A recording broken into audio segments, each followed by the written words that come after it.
Merci pour votre fidèle attention à nos éditions d'information. Voici les titres. Clôturant la session de rentrée pastorale diocésaine de Katiola 2024-2025, la messe solennelle d'ouverture a eu lieu dans la soirée du jeudi 10 octobre dernier. Présidée par l'évêque, son Excellence Monseigneur Honoré Begré Dakma, elle s'est déroulée en la cathédrale Sainte-Jeanne d'Arc, en présence des membres du presbyterium, des religieuses et de nombreux fidèles laïcs.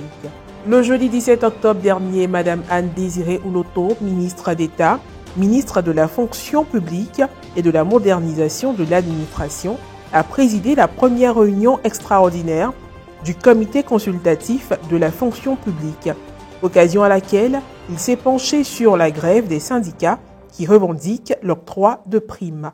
Le message de l'Évangile, l'expression de reconnaissance, le rappel des recommandations pour la vie du diocèse, l'annonce officielle du décès du père Dominique Sungari Ouattara sont des temps forts qui ont ponctué la messe solennelle de rentrée pastorale du diocèse de Katiola. C'était le jeudi 10 octobre dernier en la cathédrale Sainte-Jeanne d'Arc. Charlène Quadio, Serge Alain Thiémon, correspondant de Katiola, commentaire Morel Poti. La messe solennelle de la rentrée pastorale diocésaine de Katiola s'est tenue à la cathédrale Sainte-Jeanne d'Arc dans la soirée du jeudi 10 octobre dernier. Elle a été présidée par l'évêque, son Excellence Monseigneur Honoré Begré Dakma, entouré du presbyterium. Après la prière d'ouverture, le vice-président du conseil pastoral paroissial a souhaité le traditionnel ouaklement à l'évêque et à tous les agents pastoraux. C'est toujours une joie renouvelée de vous avoir avec nous, de vous écouter, car la présence d'un père aux côtés de ses enfants est toujours rassurante. En plus de traduire l'admiration du peuple de Dieu, il a exprimé la compassion de celui-ci à l'endroit du clergé face au rappel à Dieu brusque du révérend père Dominique Sungari Ouattara lors de la session de rentrée pastorale 2024-2025. À l'entame de l'homélie, l'évêque a salué fraternellement et remercié les prêtres pour les 3 jours qu'ils ont passés ensemble à réfléchir sur les moyens d'orientation de la pastorale dans le diocèse au titre de cette année pastorale. Par la suite, il a mis l'accent sur les idées fortes qui ressortent des textes lus. Le mystère de la vie de l'homme est un mystère qui nous dépasse et nous comprenons l'importance de toujours rester vigilants dans notre agir et dans notre faire, dans nos réalités culturelles, en gardant toujours la nouveauté de l'Évangile. À partir des textes liturgiques, Monseigneur Dakma a fait remarquer que la foi en Dieu donne une liberté vis-à-vis des coutumes. C'est la foi en Christ et non la pratique de la loi de Moïse, encore moins de nos traditions, qui sauve. Les défis de l'évangélisation dans le contexte de notre diocèse, qui a des coutumes, ces coutumes ont des valeurs, des richesses, mais en même temps, il y a des contradictions. Cette foi exige du chrétien de vivre l'amour de Dieu et du prochain. Aussi, la voix du Seigneur vient rassurer et confirmer la confiance en la providence de Dieu et exhorte à la communion. Les textes projettent également une lumière sur la compréhension de l'hommage synodal et du thème diocésain de l'année pastorale 2024-2025 qui est « Baptisé en Jésus-Christ, travaillons à une église synodale et autonome ». Après la prière post-communion, il y a eu des prises de parole. Celle du révérend père Germain Kalari Koulibaly a consisté à annoncer officiellement le décès du père Dominique à travers la lecture d'un communiqué de l'évêché. Son Excellence Monseigneur Honoré Begré Dakma, notre évêque de Katiola, uni à son presbyterium, annonce dans l'espérance de la résurrection le rappel à Dieu du révérend père Dominique Sungari Ouattara, curé de la paroisse Saint-Jean l'Évangéliste de la Sucafsi Ferké 2, ce mercredi 9 octobre 2024.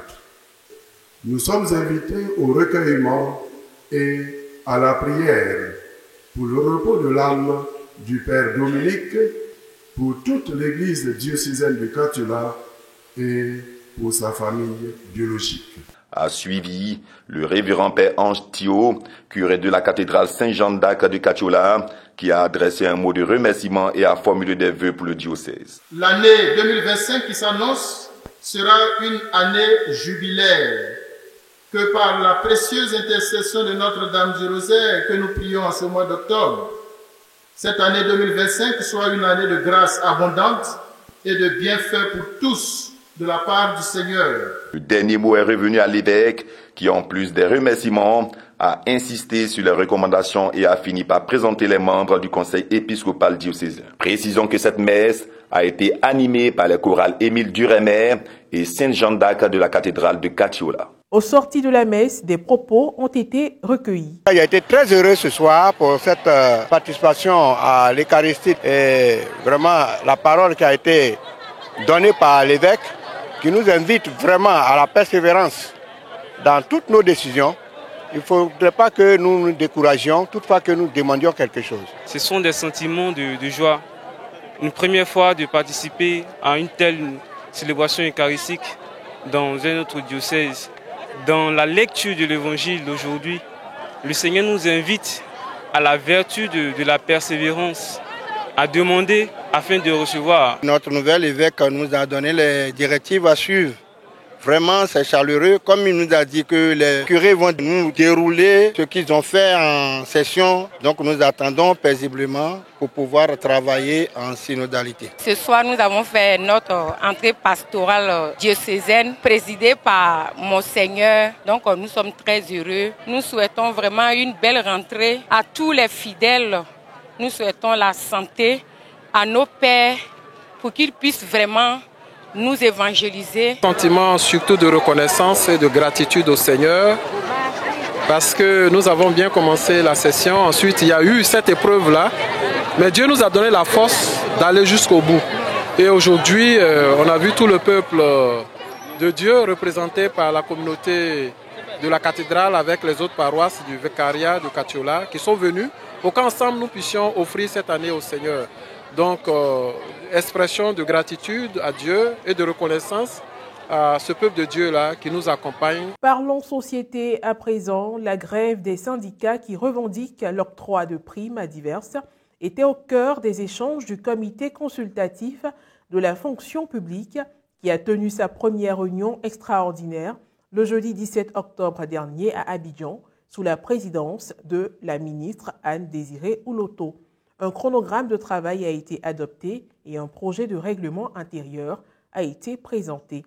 Le creuset d'information avec Maria Bissier. Installé le 10 octobre 2024, le comité consultatif de la fonction publique a tenu sa première réunion une semaine après, précisément le 17 octobre, à la salle de conférence du ministère d'État, ministère de la fonction publique et de la modernisation de l'administration à Abidjan. Une rencontre qui s'est déroulée sous la présidence de Madame Anne-Désirée Ouloto, qui s'est prononcée sur la grève des syndicats. Mamadou Soro, le porte-parole des 8 centrales syndicales signataires de la trêve sociale, a fait savoir que ce comité a adopté une feuille de route assortie d'un chronogramme de travail pour la période 2024-2025 afin d'examiner les préoccupations majeures des fonctionnaires et agents de l'État. Outre cette mesure, le comité a décidé de s'assurer de l'exhaustivité des demandes exprimées, de faire évaluer l'impact financier de celles-ci et de faire des propositions à la ministre de la fonction publique en vue de leur communication au gouvernement. Un projet de règlement intérieur a également été présenté pendant ces travaux qui ont duré 4 heures. Madame Anne-Désirée Ouloto a salué l'ambiance studieuse et l'esprit fraternel qui ont régné tout au long de la réunion et elle a invité chaque membre à remplir parfaitement sa mission pour la réussite des travaux du comité consultatif et la satisfaction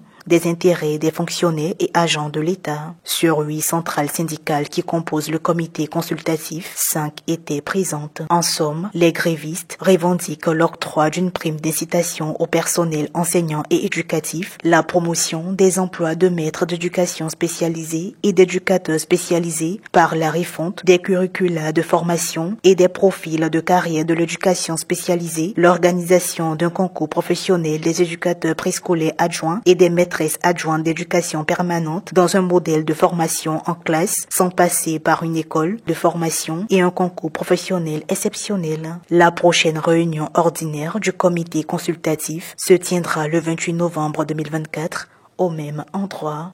Point final à cette édition d'information. Merci de l'avoir suivi, que je veille sur nous. À très bientôt.